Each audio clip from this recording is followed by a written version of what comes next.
మా ప్రియ పరలోకపు కన్న తండ్రి, మరొకసారి నా ప్రభువా, మిమ్మల్ని స్తుతించుటకు స్తోత్రించుటకు మీరు మాకు ఇచ్చిన ఈ యొక్క విలువైన సమయాన్ని బట్టి మీకు స్తోత్రములు తండ్రి. స్తోత్రము నాయన.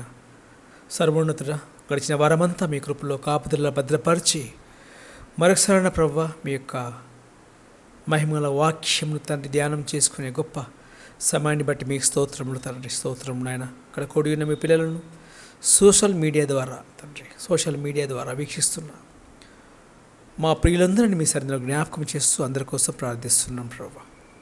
కానీ తండ్రి, మీ మాటలు ధ్యానం చేస్తూ ఉండగా ప్రతి ఒక్కరితో మాట్లాడమని, ప్రతి ఒక్కరిని ఆత్మీయంగా బలపరచమని, వాక్యంలో ఎదుగుటకు కృపజూపమని, తండ్రి కృపజూపమని ప్రార్థన విజ్ఞాపన చేస్తూ ప్రారంభం నుంచి చివరి వరకు తోడుగా ఉండమని క్రీస్తు వారి పరిశుద్ధ నామంలో ప్రార్థించి అడిగి వేడుకొనుచున్నాము తండ్రి. ఆమెన్. దేవునికి స్తోత్రములు. ప్రభువైన యేసుక్రీస్తు వారి అతి పరిశుద్ధమైన నామంలో మీ అందరికీ వందనములు, శుభములు తెలియజేస్తున్నాను. పిల్లరా, దేవుని స్తోత్రం. మత్తయి సువార్త 6వ అధ్యాయము. మత్తయి సువార్త 6వ అధ్యాయము 9 నుండి 9-10 వచనంలో కలిసి ఉంటాయి. తన ప్రియ శిష్యుల ద్వారా ఒక విషయాన్ని తెలియపరిచాడు.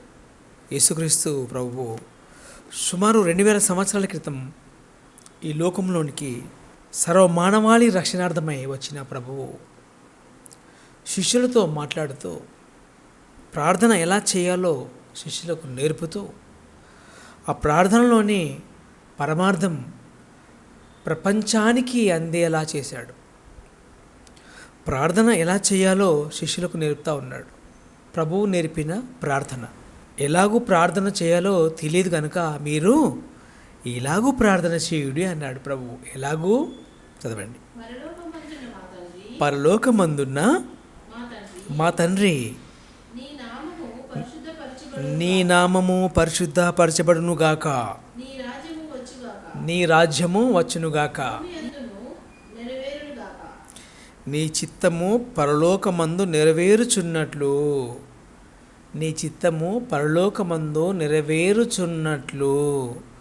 భూమి అందును నెరవేరునుగాక అని ప్రభువు నేర్పిన పరలోక ప్రార్థన. ఈ ప్రార్థన మ్యాక్సిమం చర్చెస్లో అంతా కూడా మెసేజ్ అంతా అయిపోయిన తర్వాత చివరి ప్రార్థనగా ప్రభువు ప్రార్థన అని జ్ఞాపకం చేసుకొని ఖచ్చితంగా పరలోకమందున్న మా తండ్రి అనే చివరి ప్రార్థన చేస్తారు. ఇదొక సాంప్రదాయంగా మనము క్రైస్తవ సమాజాలలో చూస్తూ ఉంటాం. మంచిది. పరలోక ప్రార్థన మీరు ఇలాగూ ప్రార్థన చేయుడి అని ప్రభువు నేర్పిన ప్రార్థన. ఈ మాటలలోని సారాంశాన్ని ఆలోచన చేయగలిగితే పరలోకమందున్న తండ్రికి ఇష్టం ఉంది అని చెబుతా ఉన్నాడు.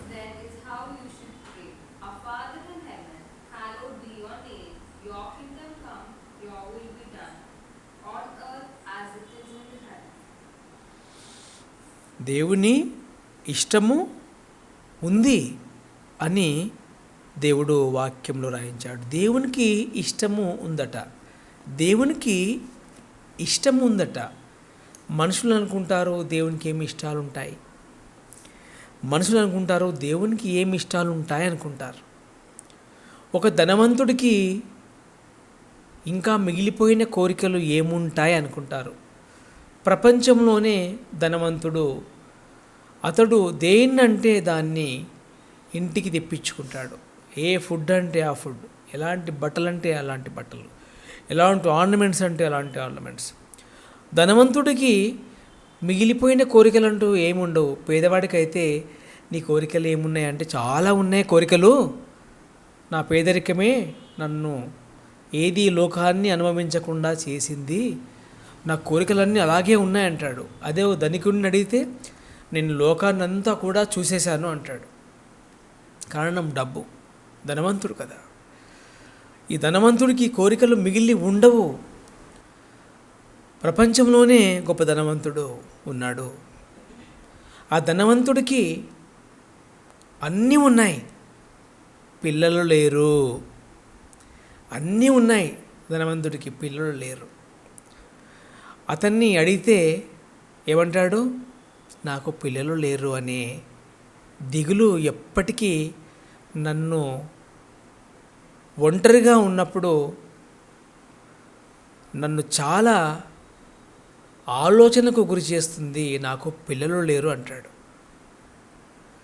కారణం, పిల్లలు మార్కెట్లో దొరికే వస్తువులు కారు. పిల్లలు మనుషులు తయారు చేసుకునే బొమ్మలు కారు. అన్నీ ఉన్న వ్యక్తికి పిల్లలు ఒకవేళ ఉండి దారి తప్పిపోతే కూడా ఆ తండ్రి బాధపడుతూ ఉంటాడు. నాకు అన్నీ ఉన్నాయి కానీ నా ఆస్తిని అనుభవించడానికి పిల్లలు సవ్యంగా లేరు అంటాడు. అన్నీ ఉన్నాయి కానీ నా ఆస్తిని చూసుకోవడానికి నాకు వారసులు లేరు అనే దిగులును వ్యక్తపరుస్తాడు. దేవుడు పరలోకంలో ఉన్నాడు, యేసుక్రీస్తు భూలోకంలోనికి వచ్చి శిష్యులకు చెప్తా ఉన్నాడు, మీరు ఇలాగూ ప్రార్థన చేయుడి అని చెబుతూ, పరలోకమందున్న మా తండ్రి, నీ చిత్తము పరలోకంలో నెరవేరుతుంది కదా, అలాగే భూమి అందును నెరవేరును గాక అని ప్రార్థించండి అన్నాడు ప్రభువు. అంటే భూమి మీద దేవుని ఇష్టము నెరవేరుట లేదు అని అర్థం. దేవుడు ధనవంతుడు, దేవుడు సర్వేశ్వరుడు, సైన్యములకు అధిపతి అయిన దేవుడికి ఏం తక్కువ అంటే దేవుడికి పిల్లలే తక్కువ. తప్పిపోయిన కుమారుడు ఎదురు చూసే తండ్రి మీకు తెలుసు. 2 కుమారులు ఉంటారు ఒక వ్యక్తికి. చిన్నవాడు ఆస్తిని పంచిచ్చే డాడీ అని ఆస్తిని తీసుకొని వెళ్ళిపోయేసి వాడు విచ్చలవిడిగా తిరిగేసి, జులాయిగా తిరిగేసి ఆస్తి అంతా పోగొట్టుకొని చివరకు దయనీయ స్థితిలో వాడు తిరిగి తండ్రి యొద్దకు వస్తాడు. అప్పుడు ఆ తప్పిపోయిన కుమారుడు ఇంటికి వస్తుంటే ఆ కుమారుని కోసం ఎదురు చూసే తండ్రి వాడు వస్తూ ఉంటేనే ఎదురుగ్గా పరిగెత్తుకుంటూ వెళ్ళి వాడి మెడపై ముద్దు పెట్టుకుంటాడు. ఆ రోజు ఆ ఇంట్లో సంతోషం, ఆ రోజు ఆ ఇంట్లో పండగ, ఆ రోజు ఆ ఇంట్లో ఆనందం అని మనము పరిశుద్ధ గ్రంథంలో చూస్తాం. మనము తప్పిపోయిన కుమారుడి గురించి ప్రభువు చెప్పిన బోధ, ఆ తప్పిపోయిన కుమారులం మనమే. ఆ ఎదురు చూసే తండ్రి హెవెన్లీ గాడ్ ప్రపంచంలోనికి వచ్చి దేవుని స్వరూపాలు ధరించుకొని దయనీయ స్థితిలో మనుషులు బ్రతుకుతూ ఉంటే దేవుడు పరితపించిపోతూ ఉన్నాడు. కోటీశ్వరుడు దేవుడు సైన్యములకు అధిపతి, పరలోకము భూలోకము పాతాళ లోకాన్ని పరిపాలించే చక్రవర్తి, మన కన్న తండ్రి అయిన దేవుడు. ఆ దేవుడికి ఇష్టం ఉంది. ఆ దేవుని ఇష్టం పరలోకంలో, దేవుని చట్టం పరలోకంలో నెరవేరుతుంది. అయితే దేవుని చట్టము, దేవుని ఇష్టము ఈ భూమి మీద కూడా నెరవేరాలి అని ప్రార్థించండి అన్నాడు ప్రభువు శిష్యులకు చెప్తున్నాడు. ఏమని? పరలోకమందున్న మా తండ్రి, నీ నామం పరిశుద్ధపరచబడునుగాక, నీ రాజ్యం వచ్చునుగాక, నీ చిత్తము పరలోకమందు నెరవేర్చున్నట్లు భూమి అందును నెరవేరునుగాక అని ప్రార్థించండి అన్నాడు ప్రభువు. అంటే ఈ భూమి మీద దేవుని ఇష్టాన్ని దేవుడు చూడాలనుకుంటున్నాడు. ఈ భూమి మీద దేవుని ఇష్టాన్ని దేవుడు చూడాలని ఆశతో ఉన్నాడు. కానీ భూమి మీద దేవుని ఇష్టం కనపడుతుందా అంటే అనుమానంగానే ఉంటుంది. ఎందుకంటే దేవుడు పరిశుద్ధుడు, దేవుని తలంపులు పరిశుద్ధమైనవి, ఆయన పవిత్రుడు, ఆయన తలంపులు పవిత్రమైనవి. మరి భూమి మీద ఎటు చూసినా కూడా పరిశుద్ధత లేదు, అపవిత్రతతో నిండిపోయింది. ఎటు చూసినా భయంకరమైన పరిస్థితులు, యుద్ధాలు, మరణకాండలు, హత్యలు, ఆత్మహత్యలు, కిడ్నాపులు.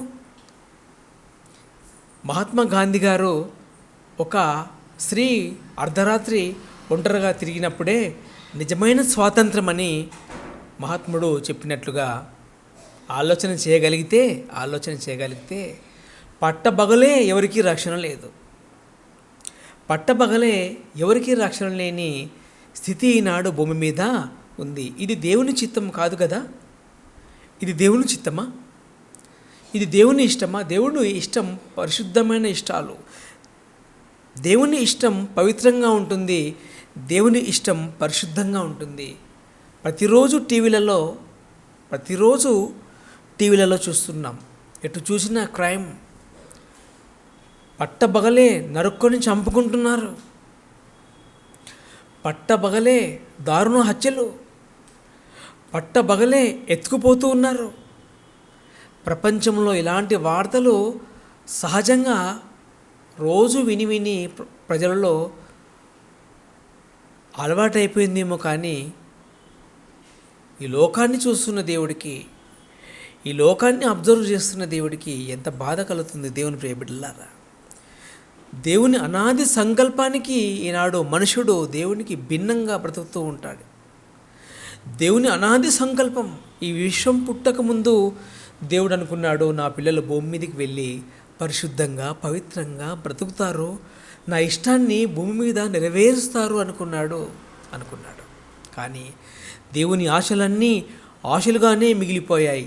ప్రభువు చేసిన ప్రార్థన ఫలితమేమి అనే ఆలోచన కలగక మానదు. ప్రభువు నేర్పిన పాఠానికి అర్థమేది? ప్రభువు నేర్పిన పాఠానికి ఫలితం ఎక్కడ? పోటీ పడ్డట్లుగా పరలోక ప్రార్థన మాత్రం అప్పగిస్తారు కదూ. పరలోక ప్రార్థన దేవుడికి అప్పగిస్తారు. దేవునికి అప్పగించమని ప్రార్థన నేర్పలేడు. ఆ ప్రార్థనలోని పరమార్థాన్ని గ్రహించి బ్రతుకు బిడ్డ అని నేర్పాడు. దేవునికి అప్పగిస్తామని కాదు. సండే స్కూల్ నుంచి చిన్నపిల్లలకు పరలోక ప్రార్థన నేర్పిస్తారు. పరలోక ప్రార్థన దీనికి చాలా ప్రాధాన్యత ఉన్నది. పరలోక ప్రార్థనకు చాలా ప్రాధాన్యత ఉన్నది. ప్రభువు నేర్పిన ప్రార్థనలో ఎంత డెప్త్ ఉంటుందో దేవుని ప్రియ బిడ్డలారా. దేవునికి ఇష్టం ఉందట, దేవునికి చట్టం ఉందట, ఆ చట్టం పరలోకంలో ఉందట, పరలోకంలో నెరవేరుతుంది అన్నాడు. దేవుని ఇష్టం పరలోకంలో నెరవేరుచున్నట్లు భూమి యందు నెరవేరాలి అంటున్నాడు. అంటే దేవుని ఇష్టం పరలోకంలో ఎలా ఉందో, దేవుని ఇష్టం పరలోకంలో ఎలా ఉందో అలాగే అని చూడండి. అలాగే నీ చిత్తము పరలోకమందు నెరవేరుచున్నట్లు, ఎలాంటి చేంజెస్ లేవు ఇక్కడ, నో కాంప్రమైజ్. నీ చిత్తము 10వ వచనం, నీ చిత్తము పరలోకమందు నెరవేరుచున్నట్లే భూమి మీద నెరవేరాలి. భూమి మీద నెరవేరాలి. పరలోకంలో ఎలాగుంది దేవుని ఇష్టం, దేవుని చట్టం, ఈ భూమి మీద కూడా దేవుని ఇష్టం, దేవుని చట్టం అమలు కావాలన్నది దేవుని అనాది సంకల్పం. కానీ ఈనాడు మనుషులు దేవుని ఆలోచనలకు భిన్నంగా బ్రతుకుతున్నారని చెప్పక తప్పదు. బ్రతుకుచున్నారు. మీకు ఒక మంచి లైవ్ ఎగ్జాంపుల్ చెప్తాను. క్రైస్తవ సమాజంలో జరుగుతున్న పరిశుద్ధ గ్రంథాన్ని కలిగి ఉన్న దేవుని పిల్లలు, పరలోక ప్రార్థనను నేర్చుకున్న దేవుని పిల్లలు, దేవుని ప్రేమను రోజు వినే దేవుని పిల్లలు ఎలా ప్రవర్తిస్తున్నారో మీకు ఒక లైవ్ ఎగ్జాంపుల్ చెప్తాను. మాకు తెలిసిన ఒక వ్యక్తి చనిపోయాడు. ఆ చనిపోయిన వ్యక్తిని పొడ్చడానికి చర్చ్ సభ్యులను అడిగితే అతనికి మెంబర్షిప్ ఉందా అని అడిగారు. సో మెంబర్షిప్ ఉంటే కానీ సమాధుల తోటలో స్థలం ఇవ్వరట. మెంబర్షిప్ ఉంటేనే సమాధుల తోటలో స్థలం ఇవ్వరట. ఇది క్రైస్తవ్యం. నా పక్కనే ఉన్న ఒక హైందవ సహోదరుడు అన్నాడు, ఇదేం విడ్డూరం, ఇదేం సాంప్రదాయం, ఇదేనా మీకు ప్రభువు నేర్పాడు, ఇదేనా మీకు ప్రభువు నేర్పిన ప్రేమ పాఠాలు? మా హైందవుల సమాజం మా సమాధుల తోటలో అందరికీ ఆహ్వానిస్తాం అన్నాడు. ఏ రాష్ట్రంలో చనిపోయిన వ్యక్తి అయినా మా సమాధుల తోటలో పాతేసుకోవచ్చు, కాల్ చేసుకోవచ్చు, పూడ్చి చేసుకోవచ్చు అన్నాడు. ఎంత షేమ్ చూడండి, ఎంత షేమ్. నిన్ను వల్ల నీ పొరుగువాన్ని ప్రేమించుము అనే మాటలు ఎన్నో పర్యాయాలు విని కూడా చనిపోయిన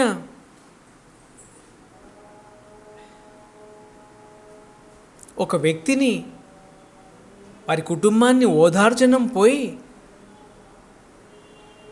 వారికి మేము స్థలం ఇవ్వమంటే ఇది ఎంత అవివేకమో ఆలోచించాలి. దేవుని ప్రియ బిడ్డలారా, మారిపోవాలి. ప్రభువు రెండవ రాకడకు సిద్ధంగా ఉన్నాం. సాంప్రదాయాలు పక్కన పెట్టండి, మనోనేత్రము వెలిగించుకోవాలి.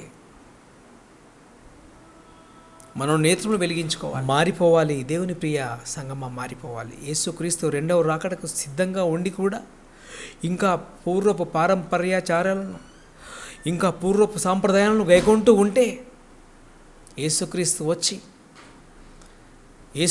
వచ్చి నిన్ను నన్ను తీసుకుపోతాడా? దేవుని ఇష్టాన్ని నెరవేర్చాల్సిన మనిషే సాంప్రదాయాలను గౌరవిస్తూ ఉంటే, చనిపోయిన వ్యక్తిని ఓదార్చాల్సింది పోయి మేము ప్లేస్ ఇవ్వమని చెప్పడానికి మనసు ఎలా వచ్చింది? Live example. ఇదేనా దేవుని చిత్తం? పరలోకమందున్న మా తండ్రి, నీ చిత్తము పరలోకమందు నెరవేరుచున్నట్లు భూమి మీద నెరవేరాలి అని ప్రభువు ప్రార్థించమన్నాడు కదా. ప్రతిరోజు ప్రతి సండే ప్రార్థనలో చివరి ప్రార్థనగా చేస్తాం కదా.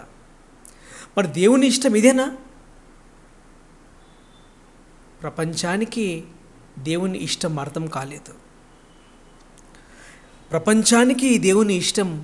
కాలేదు. దేవునికి ఇష్టం ఉంది. ఆయనకు ఒక విల్ ఉంది, ఆయనకు ఒక డిజైర్ ఉంది.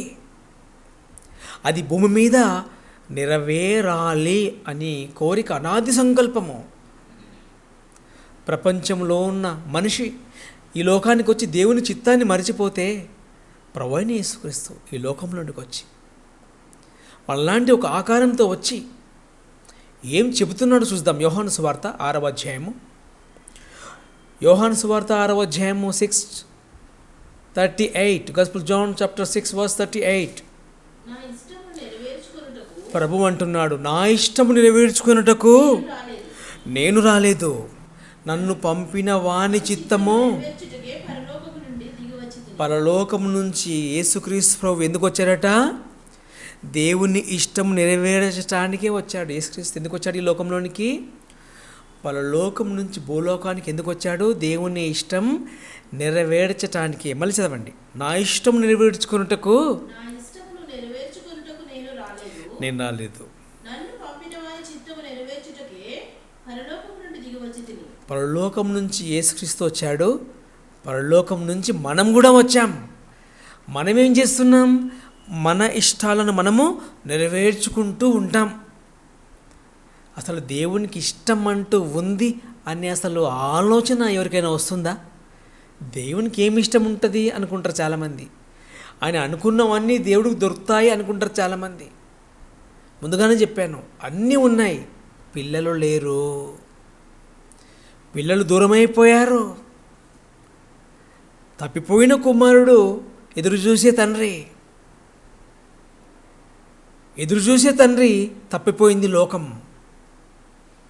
అందుకే యేసుక్రీస్తు లోకంలోకి వచ్చేమన్నాడు, నా ఇష్టం నెరవేర్చుకున్నటకు. మనలా యేసుక్రీస్తు రాలేదు.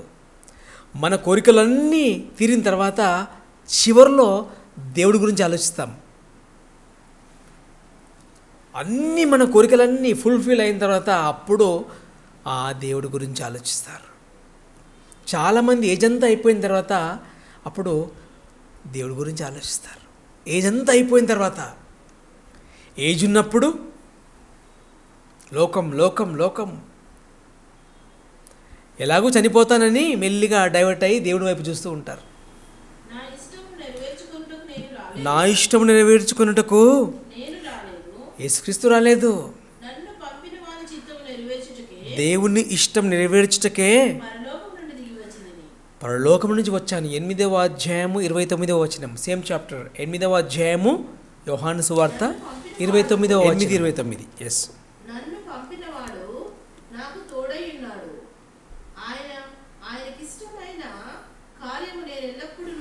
ఆయనకిష్టమైన కార్యము నేను ఎప్పటికీ చేస్తాను అంటున్నాడు. ఎంత మంచి స్టేట్మెంట్ చూడండి. దేవునికి ఇష్టమైన పనులు యేసుక్రీస్తు ఏం చేస్తారట? ఎల్లప్పుడూ,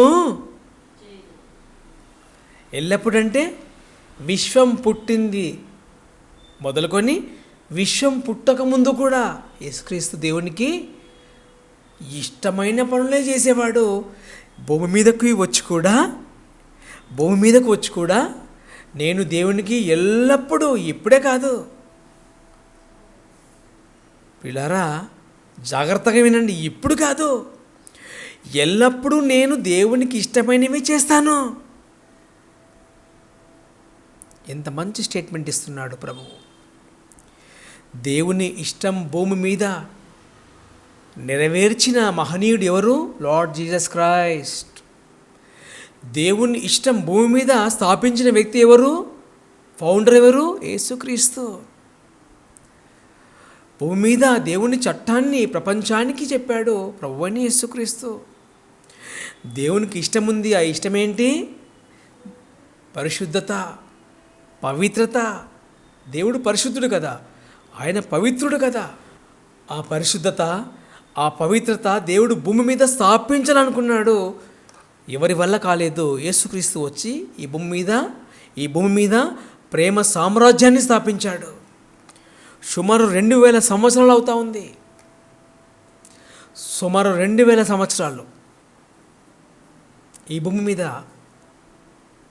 ప్రభు యేసుక్రీస్తు దేవుని సామ్రాజ్యాన్ని స్థాపించి, అపోస్తలుడైన పౌలు మహాభక్తుడు ఫిలిప్పీయులకు రాసిన పత్రిక 2వ అధ్యాయము 5వ వచనము.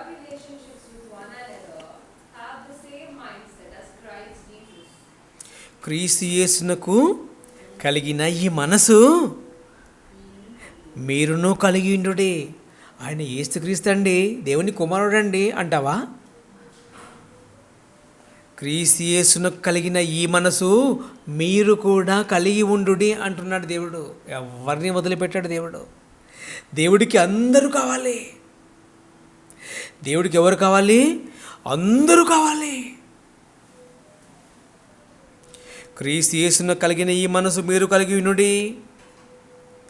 ఆయన దేవుని స్వరూపము కలిగిన వాడై ఉండి దేవునితో సమానంగా ఉండుట విడిచిపెట్టకూడని భాగ్యమని ఎంచుకొనలేదు, కానీ మనుషుని పోలికగా పుట్టి దాసుని స్వరూపమును ధరించుకొని తన్ను తానే రిక్తునిగా చేసుకొనెను. ఇప్పుడు ఈ మనసు ఎవరికి ఉండాలట? మీకు అంటున్నారంటే మనకు అప్లై అవుతుంది. క్రీస్తు యేసుకు ఏ మనసు ఉంది? దేవుని ఇష్టాన్ని నెరవేర్చే మనసు. మరి మనకేం మనసు ఉంది? పరలోక ప్రార్థన అప్పగించే మనసు. ఒప్పుకుంటారా లేదా? పరలోక ప్రార్థనను మనం ఏం చేస్తాం? అప్పగించినట్లుగా చదివి వెళ్ళిపోతాం. పరలోక ప్రార్థనలోని పరమార్థాన్ని ఎప్పుడైనా ఆలోచించామా? దేవుని ప్రియ బిడ్డలారా, క్రీస్తు యేసునకు కలిగిన ఈ మనసు మీరును కలిగి ఉండుడి. సో క్రీస్తు యేసుకు ఎలాంటి మనసు ఉంది? ఈ లోకంలోనికి వచ్చి ఎల్లప్పుడూ దేవుని ఇష్టాన్ని నెరవేర్చే మంచి మనసు ప్రభువైన యేసుక్రీస్తుకు ఉంది. మరి దేవుని ఇష్టం ఏంటి?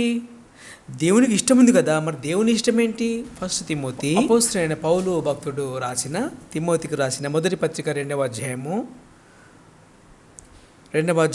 4వ వచనము.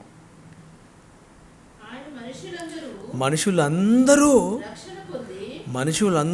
రక్షణ పొందాలట.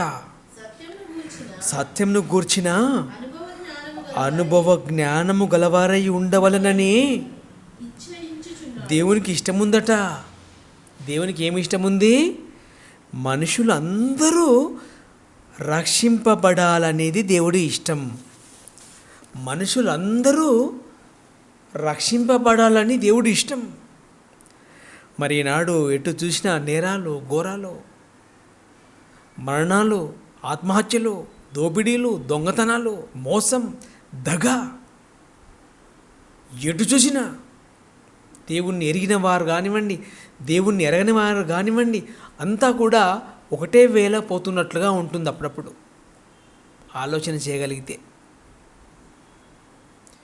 అప్పుడప్పుడు అనిపిస్తుంది, భక్తి ముసుగులో నటన జరుగుతుందా అనిపిస్తుంది. భక్తి ముసుగులో నటన దేవుడు ఈజీగా పట్టేస్తాడు. మనం మనుషులను మోసం చేయగలం, దేవుణ్ణి మోసం చేయగలమా? జీవము గల దేవుని చేతిలో పడుట భయంకరము, భయంకరము.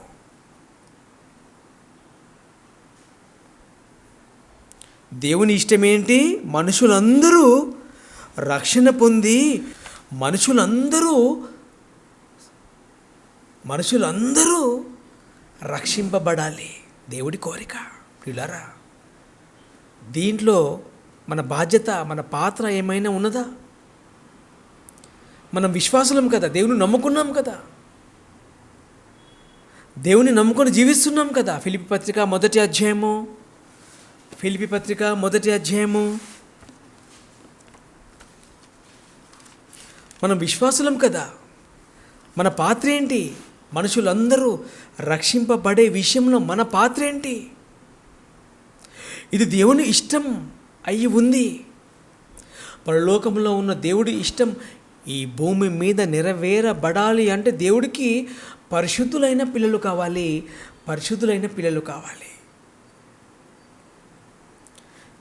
మొదటి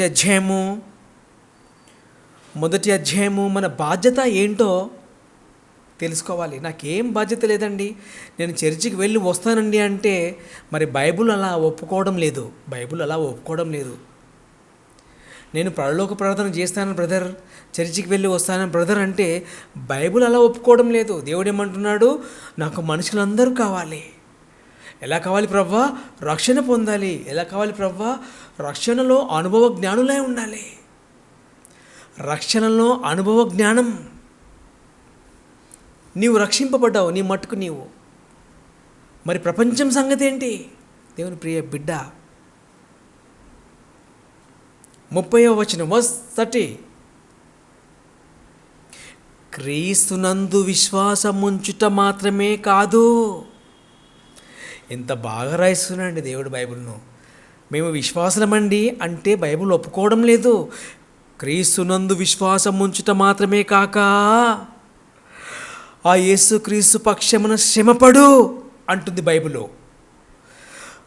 ఆ యేసుక్రీస్తు పక్షమున శ్రమపడుటయు ఆయన పక్షమున మీకు అనుగ్రహింపబడెను. మీకు ఆ బాధ్యతను దేవుడు అనుగ్రహింపజేశాడు. మీకు ఆ రెస్పాన్సిబిలిటీని ఇచ్చేశాడు. నీవు తీసుకోవాల్సిందే ఆ బాధ్యత. నా వల్ల కాదు అంటే మరి నీ వల్ల ఏమవుతుంది సోదర సోదరి?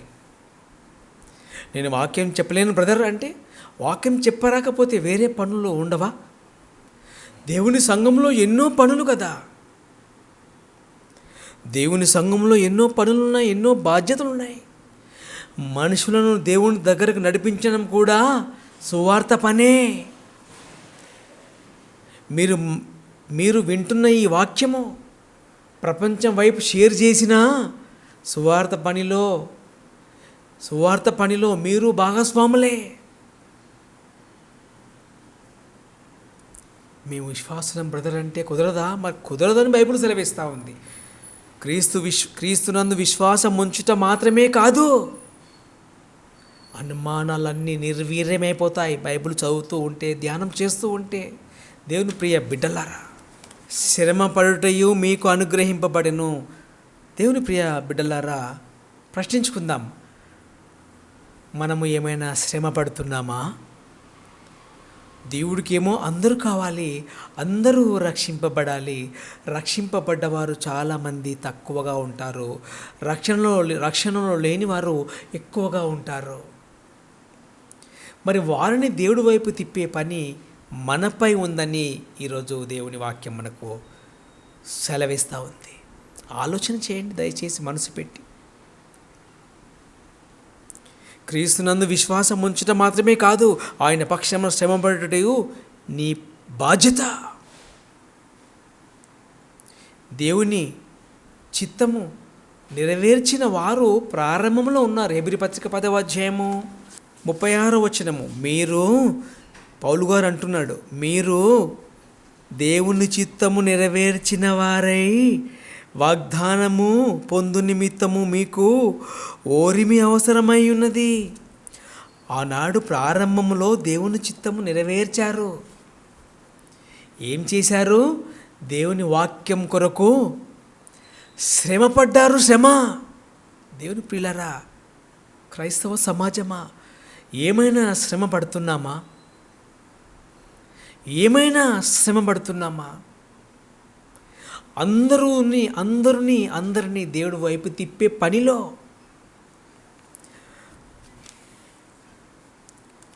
మీరు దేవుని చిత్తమును నెరవేర్చిన వారై వాగ్దానము పొందు నిమిత్తము మీకు ఓరిమి అవసరమై ఉన్నది. ఇక కాలము బహు కొంచెముగా ఉన్నది, జాగ్రత్త. బైబిల్ మాటలు, నా సొంత మాటలు కాదు. ఇక కాలము బహు కొంచెముగా ఉన్నది, జాగ్రత్త. వచ్చుచున్నవాడు ఆలస్యం చేయడు, వచ్చేస్తాడు యేసుక్రీస్తు.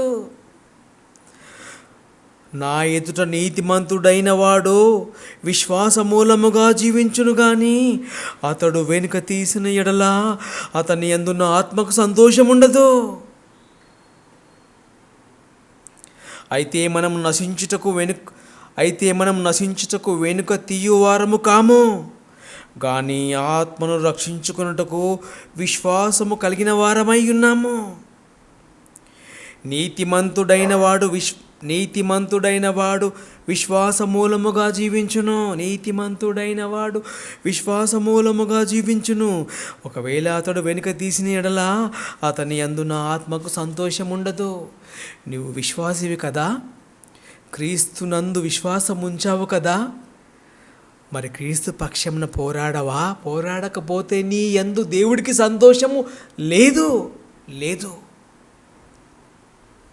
నీ యందు దేవుడికి ఆనందం కావాలంటే దేవుని పరిచర్యలో వాడబడాలి. 13వ అధ్యాయము, హెబ్రూ చాప్టర్ 13 verse 16. ఎబ్రీ పత్రిక 13వ అధ్యాయము 16వ వచనము. 16వ వచనము, 13వ అధ్యాయము 16వ వచనం. ఉపకారమును ధర్మమును చేయ మరచిపోకుడి, అట్టి యాగములు దేవునికి ఇష్టం. చేస్తున్నావా సోదర సోదరి? చేస్తున్నావా? ఉపకారములు చేస్తున్నావా? ధర్మము చేస్తున్నావా? మర్చిపోయావా? మర్చిపోకుడి. అట్టి యాగములు దేవునికి ఇష్టమైనవి. ఇవి చేయకుండా ఏం చేస్తుంది దేవుని ప్రియ బిడ్డలారా? క్రైస్తవ సమాజం ఏం చేస్తుంది? ఇవన్నీ వదిలేసి నిన్ను వలన నీ పొరుగువాన్ని ప్రేమించమంటే ప్రేమించడం చేత కాదు. ఆయనకేమో అందరూ కావాలి. సువార్త పరిచర్యలో శ్రమ ఏమైనా పడుతున్నారా? అసలు ఏదైనా బాధ్యతను తీసుకుంటున్నారా? నేను విశ్వాసిని అంటే క్రీస్తు యేసునకు కలిగిన ఈ మనసు మీరు కలుగు ఉండుడి. నా మాటలు కాదు, దయచేసి అర్థం చేసుకోవడానికి ట్రై చేయండి. ఉపకార ధర్మము చేయాలి. నా ఇష్టం నాది అంటే కుదరదు. దేవుని ఇష్టం భూమి మీద నెరవేర్చడానికే మనం వచ్చాం. తప్పిపోయిన కుమారులు లోకంలో చాలామంది ఉన్నారు. ఎదురుచూసే తండ్రి ఎదురు చూస్తూ ఉన్నాడు. దేవుని ప్రియ బిడ్డలారా, నా ఇష్టం నాది అంటే, నా ఇష్టానుసారంగా నేను బ్రతుకుతాను అంటే దేవుడు ఏమంటున్నాడో మీరే చూడండి. ప్రసంగి గ్రంథము, ఎక్లెసియర్స్ ప్రసంగి గ్రంథము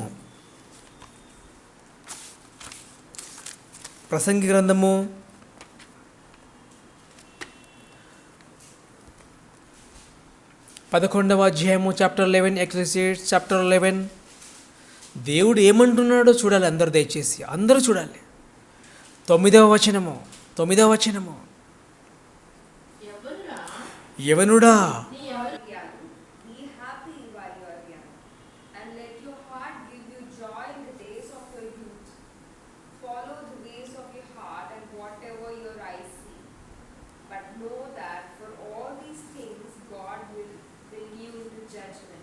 ఏం చేస్తారట తెలుగులో?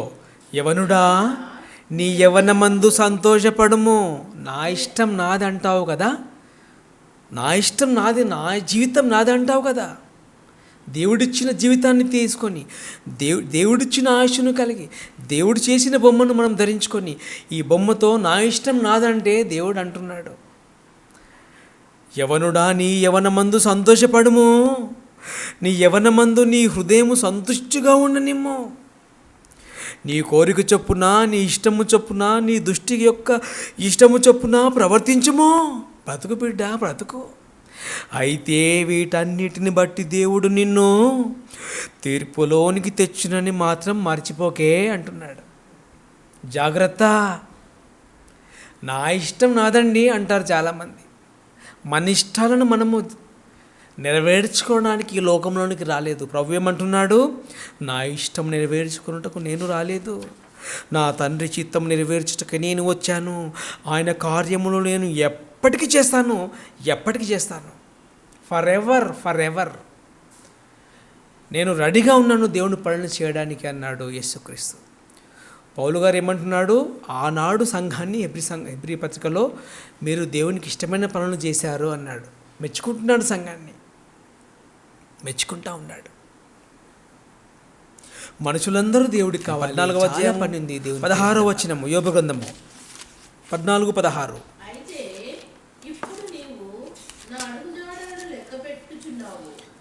అయితే ఇప్పుడు నీవు నా అడుగుజాడలను లెక్కపెట్టుచున్నావు. దేవుడు ఏం చేస్తున్నాడట? అడుగులన్నీ లెక్క పెట్టుకుంటా ఉన్నాడు. దేనికోసం? Judgement. Be careful my dear children, be careful. Bible బాగా చదవండి. దేవుని ఇష్టాలన్నీ బైబిల్లో ఉన్నాయి. పరలోక ప్రార్థనలోనే ప్రభువు చెప్పాడు ఏమని? దేవునికి ఇష్టం ఉంది, దేవుని ఇష్టాన్ని భూమి యందు నెరవేర్చాలి అని ప్రార్థించండి అంటే చాలామంది అంటారు నెరవేరును గాక అంటారు. మరి నెరవేర్చేది ఎవరు? ప్రతి ఒక్కరు అంటారు పరలోకమందున మా తండ్రి నీ చిత్తం భూమి యందు నెరవేరును గాక. నెరవేర్చేది ఎవరు? బోలో స్వతంత్ర భారత్కి అంటే ఏమనాలి? జై అనాలి. అందరూ బోలో స్వతంత్ర భారత్కి అంటే జై కొట్టేది ఎవరు? ఎవరు కొడతారు జై? నీ చిత్తము పరలోకమందు నెరవేర్చున్నట్టు భూమి యందు నెరవేరును గాక. అందరూ గాక అంటే మళ్ళీ నెరవేర్చేది ఎవరు? ఒక ప్రశ్నతో ముగించుకుందాం. దేవుని ఇష్టాన్ని నెరవేర్చడానికి లోకంలోనికి వచ్చాం. నా ఇష్టం నాదంటే దేవుడు ఏమంటున్నాడు? ఎవరుడా జాగ్రత్త, నీ ఇష్టం చొప్పున నీవు బ్రతుకుతావేమో. బ్రతుకు బిడ్డ, బ్రతుకు. ఒకరోజు నేను నిన్ను బోన్లో నిలబెడతాను. బోన్లో నీ హస్త కృత్యమీడల నీకు ఇష్టము కలుగును. అయితే ఇప్పుడు నీవు నా అడుగు జాడలను లెక్క పెట్టుచున్నావు, నా పాపమును సహింపలేకయున్నావు. దేవుడు అసలు జీర్ణించుకోలేకపోతా ఉన్నాడు ప్రపంచాన్ని చూసి. మనుషుల వికృత చేష్టలు, వికృత పోకడలు దేవుడు తలడిల్లిపోతున్నాడు. తప్పిపోయింది లోకం, ఎదురు చూస్తున్నాడు కన్న తండ్రి. తప్పిపోయిన కుమారుడు ఎదురు చూసే తండ్రి. ఈ తప్పిపోయిన కుమారులను ఈ అందరిని దేవుని వైపు తిప్పే పనిలో మనము శ్రమపడాలి. దేవుని పక్షాన ఆలోచించు. దేవుని ప్రియ సంగమా, దేవుని పక్షాన ఆలోచించు. ఈ మనసు మనం కలిగి ఉండాలి. ఈ మనసు క్రీస్తు యేసుకున్న మనసు. మనము ప్రారంభించాలి. దేవుడు ప్రశ్నలు వేశాడు, దేవుడు హెచ్చరిక చేశాడు, దేవుని ఇష్టాన్ని తెలియపరిచాడు. తప్పిపోయిన కుమారుడు ఇంటికి వస్తే ఆనాడు ఆ తప్పిపోయిన కుమారుడి తండ్రి ఎంత సంతోషపడ్డాడో. ప్రపంచంలో తప్పిపోయిన మనుషులను దేవుడి వైపు తిప్పుతూ ఉంటే దేవుడు సంతోషంతో ఆనందిస్తూ తీర్మానంతో ముగించుకుందాం. మహిమా స్వరూపుడా, మా ప్రియ పరలోకపు కన్న తండ్రి, మీ చిత్తం పరలోకంలో నెరవేర్చున్నట్లుగా భూమి యందు నెరవేరబడాలి అని ప్రభువు యేసుక్రీస్తు ద్వారా మీరు నేర్పించిన ప్రార్థన. ఈ ప్రార్థనలోని భావం ఆలోచించాం తండ్రి. ప్రభువా, పరిశుద్ధులు ఉండే లోకం మీ లోకం, పవిత్రులు ఉండే లోకం మీరున్న లోకం. అలాంటి వారే ఈ లోకంలో కూడా ఉండాలని మీరు ఆశపడ్డారు. కానీ సమాజం అంతా తండ్రి తలకిందులైపోయింది. దేవుని నమ్మిన పిల్లల్లోనే తండ్రి ఎన్నో విభేదాలు వచ్చేసాయి. కాపాడండి. ఇక్కడ కూడిన మీ పిల్లలను సోషల్ మీడియా ద్వారా వీక్షిస్తున్న మా ప్రియులందరినీ వాక్యం ద్వారా వెలిగించండి. విశ్వాసం ఉంచుట మాత్రమే కాదు, మేము విశ్వాస పక్షంన విశ్వాసం ఉంచడం మాత్రమే కాదు, మేము శ్రమపడాలి. కృప చూపండి తండ్రి. ఒక మంచి తీర్మానం తీసుకోవాలి మీ పిల్లలు. ఒక మంచి ఆలోచనతో ప్రభు బలపడాలి. కృప చూపండి. మీ మాటలు గొప్పగా ఫలింపచేయండి. ప్రతి ఒక్కరిని మీ కాపుదల్లో ఉంచండి. మీ మాటలు గొప్పగా ఫలింపచేయండి. క్రీస్తు వారి పరిశుద్ధ నామంలో ప్రార్థించి అడిగి వేడుకొనుచున్నాం తండ్రి. ఆమేన్. మనందరికీ తండ్రి అయిన దేవుని ప్రేమయు, ప్రభు అయిన యేసుక్రీస్తు కృప, పరిశుద్ధాత్మ సహవాసం ఇప్పుడును ఎల్లప్పుడూ సదాకాలంతో నడిపించును గాక. ఆమేన్. దేవునికి స్తోత్రములు.